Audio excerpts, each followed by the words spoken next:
welcome to the NCHA. I'm Steve Schauer, Director of Communications. Tonight, I'm joined by Une Bjelland from Adrian College. She is the Women's December Player of the Month. Une, congratulations, and thanks for joining me. Thank you. Thanks for having me.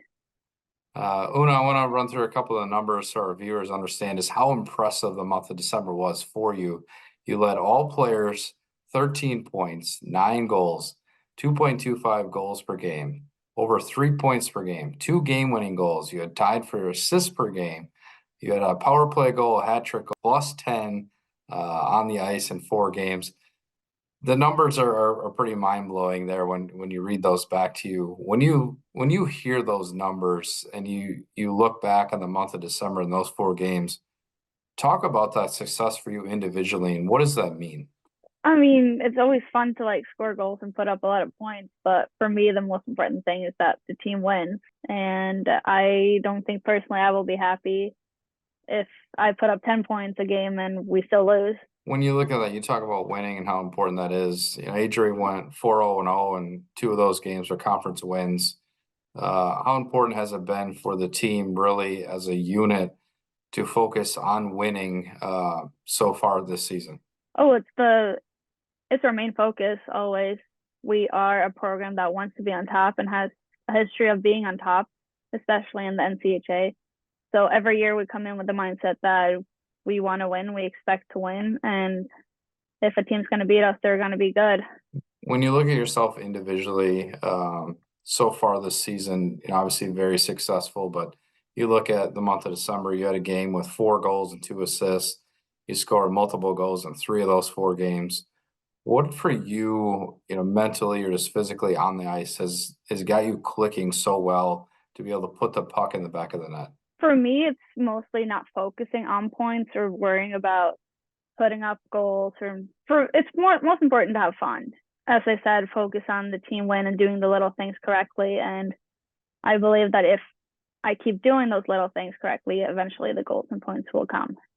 Una, when people hear your name, obviously they think the goals. We've discussed that here, but you're very effective passing the puck with 10 assists so far this season.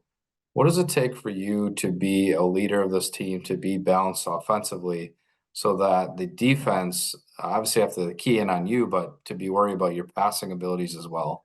Well, I feel like I'm always trying to be a threat and to set up the players I play with. Traditionally, especially before the season, I've been more of a playmaker and a passer more than a scorer.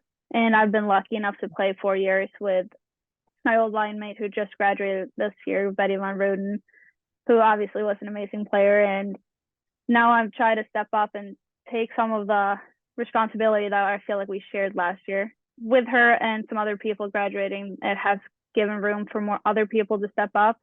I'm just trying to set my teammates up or myself up for success. You talked about stepping up. Can you touch on that leadership, yourself being an older player on the roster?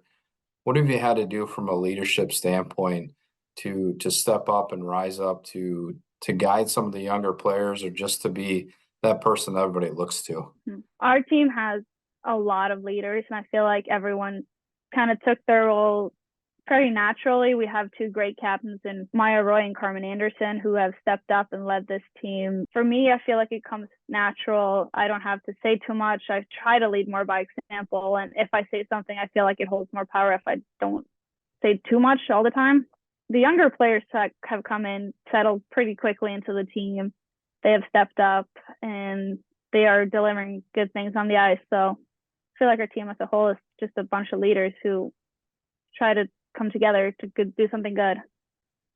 This year specifically, you talk leadership and how the team is molded. Is there anything different this year than maybe in years past that you've been a part of?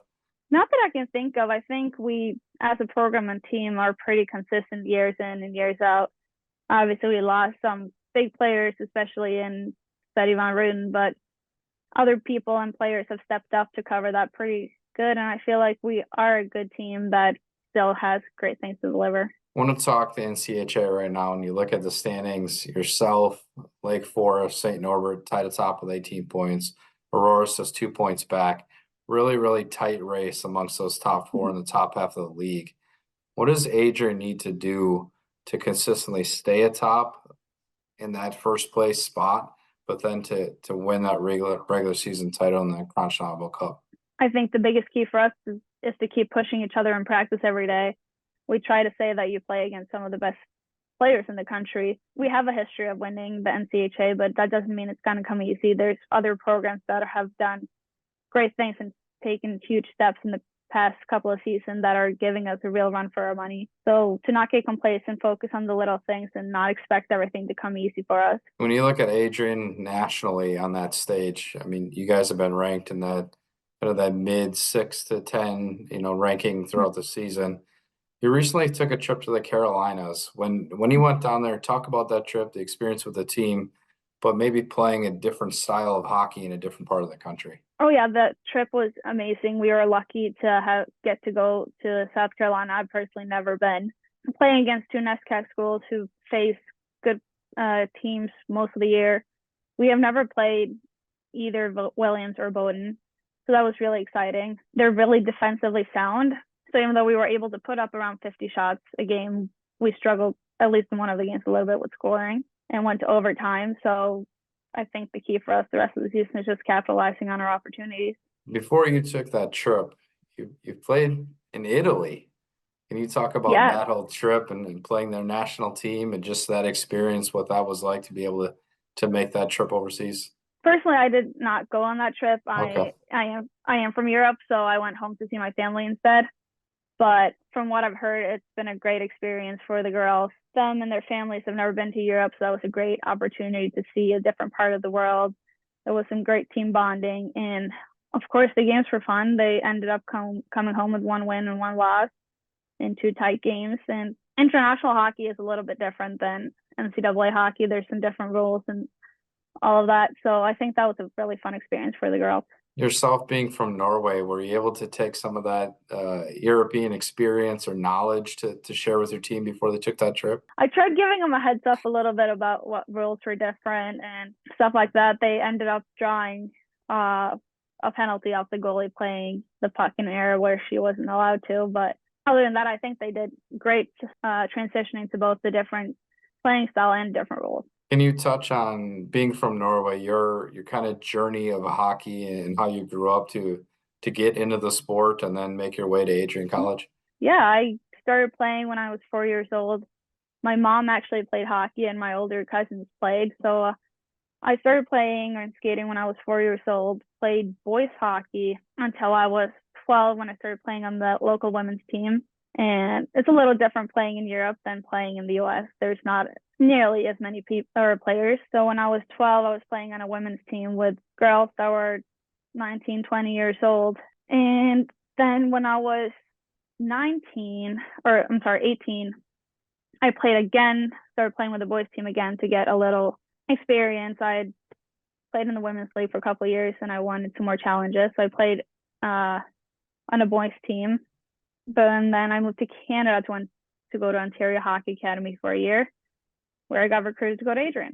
Sounds like an awesome journey and a lot of different experiences. Are you able to kind of think back or some of the experiences playing on some of those boys teams, maybe the physicality of those of the men and the boys and those teams, and maybe transition that to some of the ways that you play with women? Yeah, I think growing up on and playing both hockey has really helped me, especially my hockey IQ and the way I read the game. I wasn't going to be as fast as the boys, so I had to be smarter. When the guys are like 16, 17, they're kind of big. They're bigger than me, so keeping my head up all the time and being able to like take a hit. You look at the second half of the season here, it's pretty balanced home and away games. So you do have a stretch, you have 5 road games in a row. What does the team need to do or yourself to set yourself up for victories through that difficult stretch of constant travel? I think that our team we always have a great time on road trips. I think we do have a good balance of having fun at road trips and focus.